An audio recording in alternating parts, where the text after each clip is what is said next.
नमस्कार।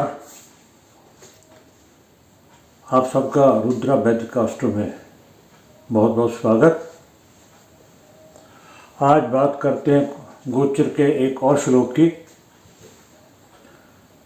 जो कि मैंने फलदीप का ज्योतिषाचार्य श्री कृपेश्वर कुमार झा जी की पुस्तक से ली है।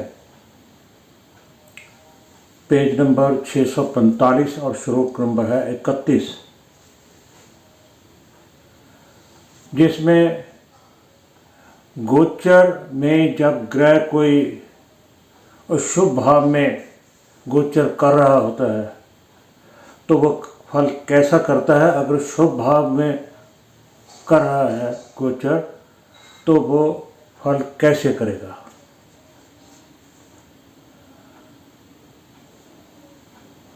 कोई भी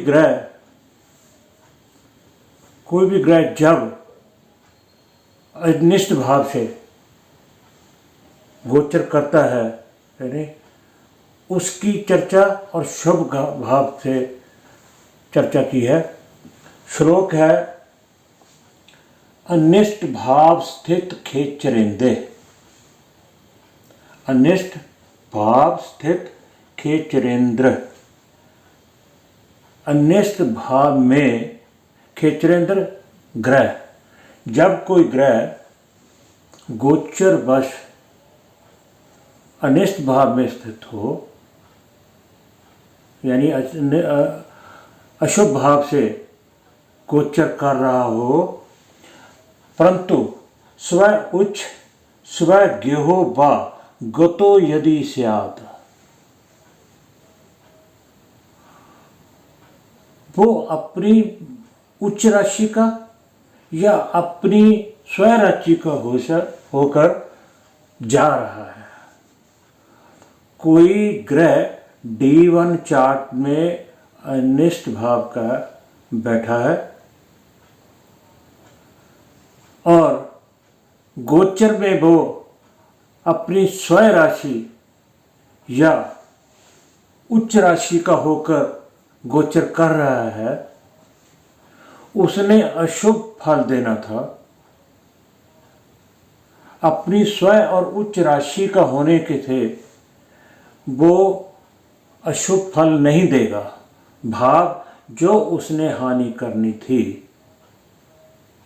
वो हानि नहीं करेगा।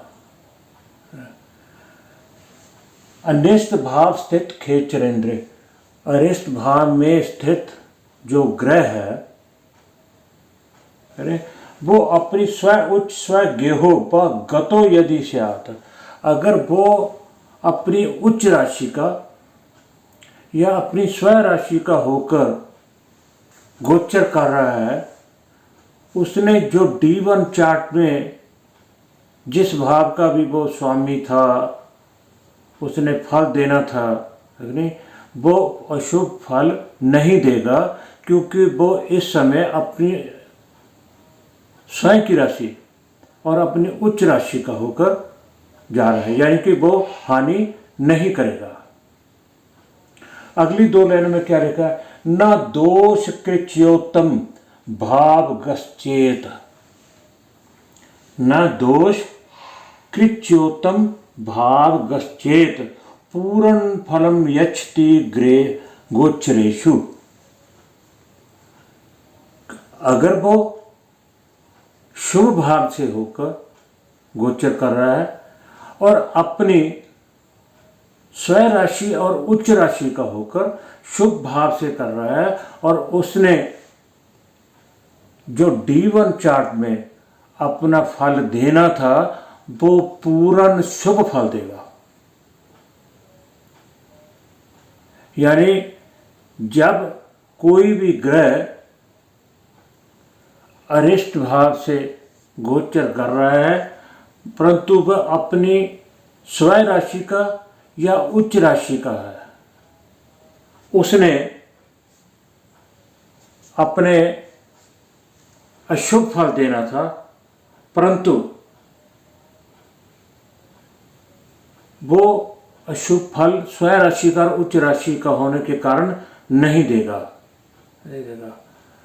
और उसके उलट अगर उसने शुभ फल देना था तो वो पूर्ण फल देगा, क्योंकि वो अपनी शुभ और उच्च और स्व राशि का है। तो जब हम फल कथन करते हैं तो हमें इस बात का ध्यान रखना चाहिए कि D1 चार्ट में जिस भाव की हम बात कर रहे हैं, चर्चा कर रहे हैं, उसका स्वामी गोचर में किस भाव से स्थित है या किस भाव से गोचर कर रहा है। जिस भाव से भी गोचर कर रहा है, क्या वो अपनी स्व राशि का, मूल त्रिकोण राशि का और अपनी उच्च राशि का तो नहीं। अगर ऐसा है, उसने जो अशुभ फल वहाँ देना था D1 चार्ट में वो नहीं देगा। और अगर वो उसने शुभ फल देना था, अगर उसने शुभ फल देना था और गोचर में वो स्व राशि का और अपनी उच्च राशि का, अपनी मूल त्रिकोण राशि का होकर गोचर कर रहा है, तो वो पूर्ण फल देगा, पूर्ण फल देगा। और जो इसका अगला श्लोक है, 32वां श्लोक है, मैंने यहाँ बोर्ड पे नहीं लिखा, परंतु उसकी चर्चा भी कर देते हैं कि अगर ग्रह नीच का, अस्त और शत्रु राशि का होकर गोचर कर रहा है और उसने शुभ फल देना था, वो शुभ फल नहीं देगा। और अगर उसने अशुभ फल देना था और गोचर में अस्त है, नीच है, शत्रु राशि का है, तो वो अत्यंत अशुभ फल देगा। तो हमें इन बातों का ध्यान रखना चाहिए कि जिस ग्रह के बारे में हमारे प्रश्न पहुंचा है, जिस भाव के बारे में, उसका कारक कौन है, उसका स्वामी कौन है, उसकी जब हम चर्चा करते हैं फल कथन करने से पहले सारे एस्पेक्ट्स हमें देख लेने चाहिए। हमें लगन, लग्नेश, कारक, सूर्य तथा चंद्र के बारे में भी जान लेना चाहिए। हमें काल पुरुष की कुंडली भी देखनी चाहिए, हमें D1 चार्ट भी देखना चाहिए, हमें उस प्रश्न से संबंधित जो वर्ग चार्ट है उन कौन सा देखना वो भी देखना चाहिए। उसके अलावा हमें गोचर भी देख लेना चाहिए कि जिस ग्रह की बात कर रहे हैं वो किस राशि से होकर गुजर रहा है, अस्त है, नीच है, शत्रु है, स्व राशि का है, मूल त्रिकोण राशि का है या कि उच्च राशि का है, उसके अकॉर्डिंग ही हमें फल कथन करना चाहिए। ये 31वां श्लोक था। जो 32वां श्लोक है वो इसके उलट है, जो मैंने आपको चर्चा कर दी है कि अगर वो ग्रह अस्त, नीच या शत्रु राशि का होगा गुजरेगा, उसने D1 चार्ट में शुभ फल देना था तो उसके शुभ फल नहीं देगा, उसमें हानि करेगा। और अगर उसने अशुभ फल देना था और गोचर में भी वो शत्रु राशि का है, नीच का है या अस्त का है, तो वो अत्यंत शुभ फल देगा। इस पाठ में इतना ही। आप सबका बहुत बहुत धन्यवाद।